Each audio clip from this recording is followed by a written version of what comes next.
Avant tout, c'est l'occasion de féliciter le gouvernement burundais pour son leadership qui, avec le lancement de résultats préliminaires, démontre que les États post-dénombrement sont en cours. Avec le financement du Royaume des Pays-Bas, le Fonds des Nations Unies pour la population ainsi que les autres partenaires impliqués continuent d'appuyer le gouvernement burundais pour nous assurer que les données qui ont été collectées sont analysées à bon escient et permettent de donner les résultats que nous voulons. Donc l'atelier d'aujourd'hui, qui est l'atelier sur les rapports thématiques, est une phase importante et décisive dans l'exploitation des données du recensement général de la population, de l'habitat, de l'agriculture et de l'élevage. Dans ce sens que ces différentes analyses sont d'autant plus nécessaires qu'elles permettront d'avoir des informations qui sont utiles pour le plan national de développement révisé, pour les ODD, pour la vision 2040 et 2060, ainsi que pour les plans sectoriels. Mais cependant, on a à peu près 3,6 millions de gaps aujourd'hui.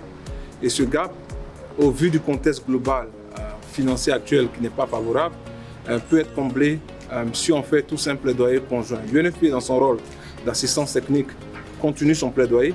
Et grâce à ce plaidoyer, on a l'OIM qui va s'engager bientôt pour contribuer sur les analyses thématiques par rapport à la migration.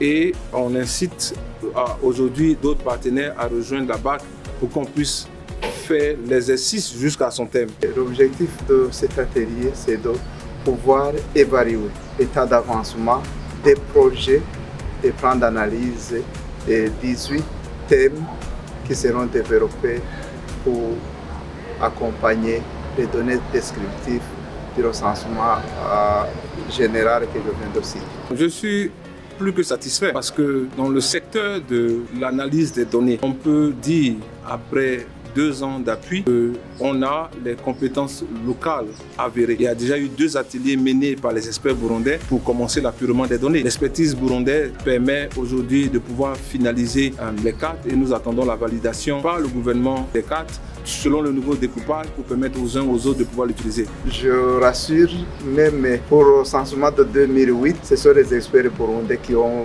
fait les analyses thématiques. Parmi ceux qui ont fait les analyses thématiques pour le recensement de 2008, il y en a même qui sont membres de l'équipe qui est en train de faire les analyses thématiques.